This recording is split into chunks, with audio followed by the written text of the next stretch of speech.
Ultimate Martial Divine King, episode 142. Untuk melihat video selengkapnya, sahabat bisa kunjungi playlist yang telah Sabta Novel sediakan. Yuk mari, kita berimajinasi bersama dan masuk ke alur ceritanya.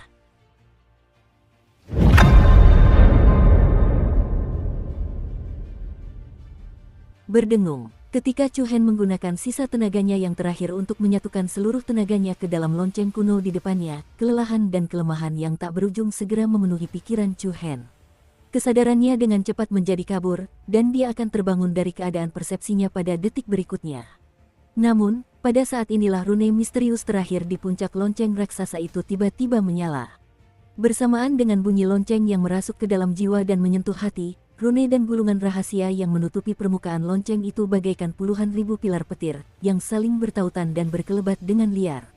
Cahaya keemasan yang mengerikan mekar dari atas lonceng, dan kekuatan agung itu seperti letusan gunung berapi yang mengerikan. Ruang berkabut tempat Chu Hen berada menjadi ganas dan gelisah, dan fluktuasi kekuatan yang liar bagaikan lautan yang bergejolak.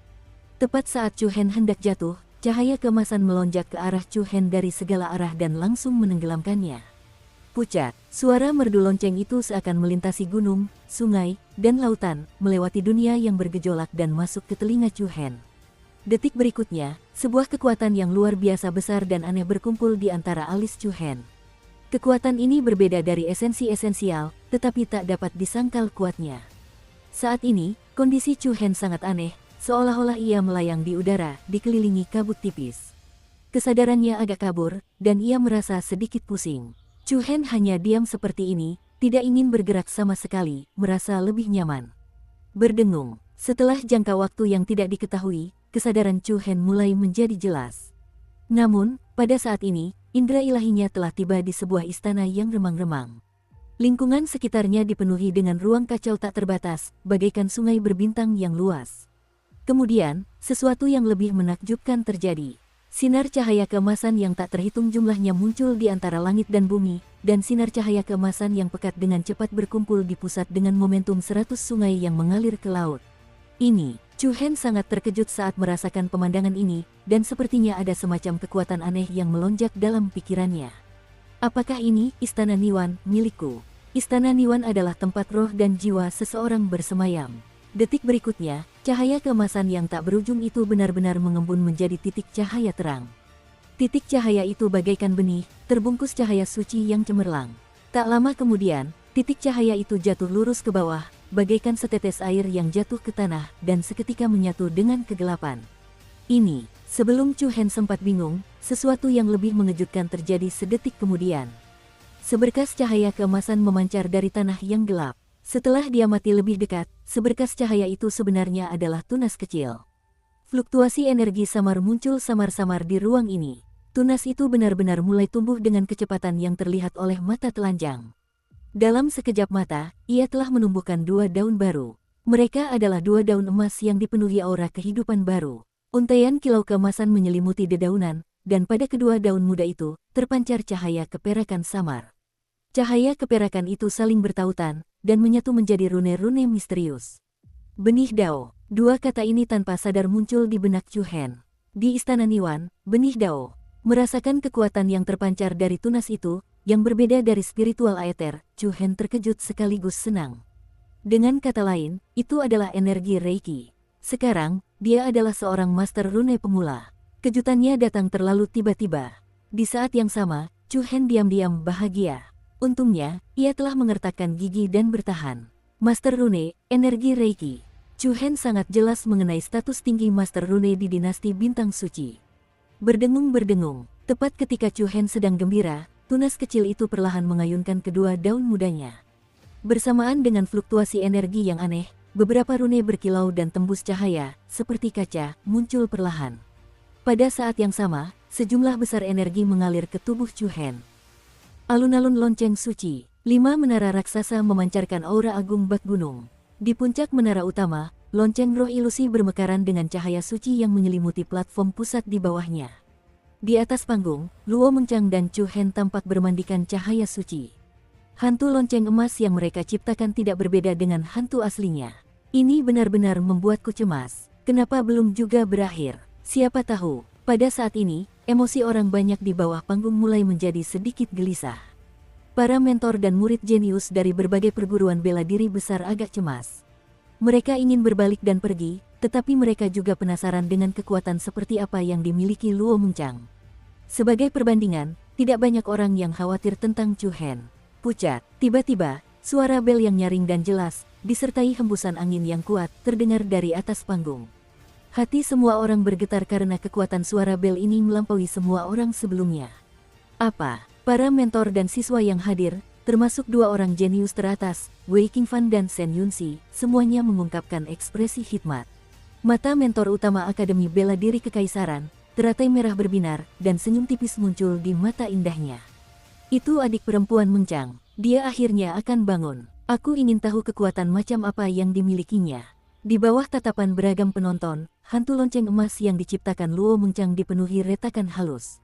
Kemudian, hantu lonceng emas itu pecah menjadi pecahan kristal yang tak terhitung jumlahnya dan melayang di atas panggung. Serpihan cahaya yang tak terhitung jumlahnya berputar-putar di sekitar tubuh Luo Mengchang. Cahayanya ringan dan elegan, bagaikan hujan meteor. Rambut panjang Luo Mengchang yang indah menari mengikuti aliran udara. Sungguh pemandangan yang indah dan halus. Adegan ini bagaikan puisi atau lukisan. Banyak siswa laki-laki yang agak tercengang menyaksikannya. Saat semua orang menantikan rune kutukan seperti apa yang diperoleh Luo Mengchang, sesuatu yang aneh terjadi. Cahaya keemasan yang memenuhi langit tidak menyatu menjadi rune kutukan apapun, tetapi juga tidak menghilang dan bersembunyi. Sebaliknya, cahaya itu menyatu ke dalam tubuh halus Luo Mengchang dari segala arah. Apa yang sedang terjadi? Adik Mengchang bahkan tidak mendapatkan satupun rune kutukan. Seharusnya tidak demikian. Lonceng yang baru saja berbunyi tampaknya bergetar lebih hebat daripada kakak senior Wei Qingfan dan Shen Yunxi. Terdengar berbagai macam suara di antara penonton. Jika dia benar-benar tidak mendapatkan satu rune kutukan pun, bukankah hasil Luo Mengchang akan lebih buruk daripada Ye Yao, Bai Yuyue, dan yang lainnya?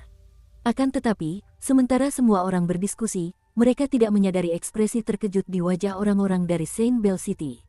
Bahkan sang patriark, Lei Si, memegang erat tongkatnya dengan satu tangan.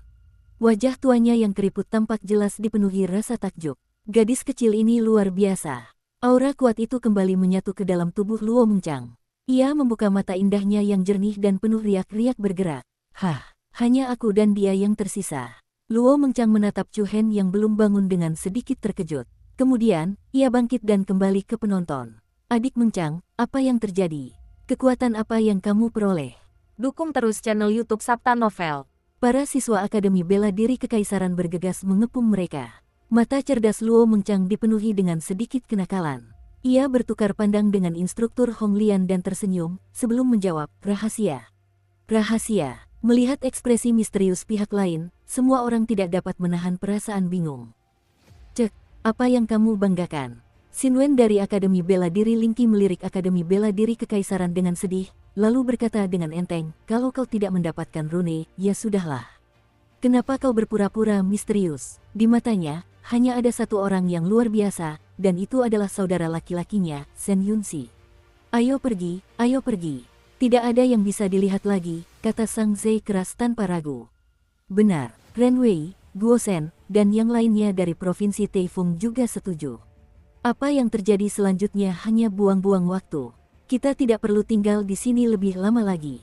Penonton pun riuh. Kini, hanya Chu Hen yang tersisa di atas panggung. Namun, di mata banyak orang, tidak ada gunanya menunggu lagi. Harapan semua orang terhadap Chu Hen memang tidak tinggi sejak awal. Terlebih lagi, Sang Zei, Guo Shen, dan Ren Wei terus-menerus mengobarkan api dan melontarkan berbagai sindiran. Meskipun para guru dan siswa dari prefektur Tensei marah dengan perilaku kerumunan, mereka tidak dapat berkata apa-apa. Mereka bebas melakukan apa yang mereka inginkan. Tak seorang pun berhak ikut campur. Lagi pula, ini bukan pertama kalinya mereka berdua dari prefektur Tensei dipandang rendah. Mereka sudah terbiasa dengan situasi seperti ini. Ayo pergi, Wei Qingfan berkata kepada Ye Yu, yang berada di sebelahnya. Ada senyum tipis di sudut mulutnya. Ada sedikit sinisme dan sedikit ketidakpedulian. Ye Yu mengangguk dan dengan lembut menyetujui. Yao kecil, ayo kembali. Kakak, tunggu sebentar. Ye Yao buru-buru memberi nasihat. Tatapannya dipenuhi keengganan saat ia menatap sosok muda di peron yang belum terbangun. Tidak ada yang perlu ditunggu, jawab Ye Yu acuh tak acuh, dengan nada menghina. Aku ingin melihat kutukan macam apa yang bisa dimiliki kakak Chu Hen. Haha, lupakan saja. Saudari muda Ye Yao, Ren Wei mencibir dengan nada menghina. Alasan kenapa dia belum bangun adalah karena kecepatannya menyalakan rune terlalu lambat.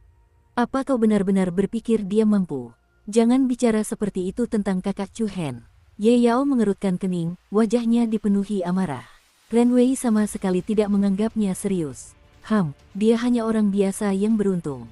Apa dia benar-benar punya kemampuan terbang? Ayo pergi, ayo pergi. Banyak siswa dari perguruan tinggi bela diri berbalik dan bersiap meninggalkan Holy Bell Square. Namun, dalam waktu kurang dari 5 detik setelah semua orang berbalik, aura besar tiba-tiba muncul dari panggung seperti lautan badai. Dentang, tak lama kemudian, bunyi lonceng yang memekakkan telinga mengguncang sekeliling, menyebabkan rasa sakit pada gendang telinga banyak orang. Dampak gelombang suara yang dahsyat itu menyebabkan tanah di bawah kakinya bergetar sedikit. Ekspresi semua orang tiba-tiba berubah. Satu demi satu, mereka menoleh. Cahaya suci keemasan yang menyelimuti panggung dengan cepat berputar di sekitar tubuh Chu Hen. Dan lonceng emas di atas kepalanya penuh dengan retakan. Sinar cahaya menyilaukan yang tak terhitung jumlahnya melesat keluar dari retakan tersebut.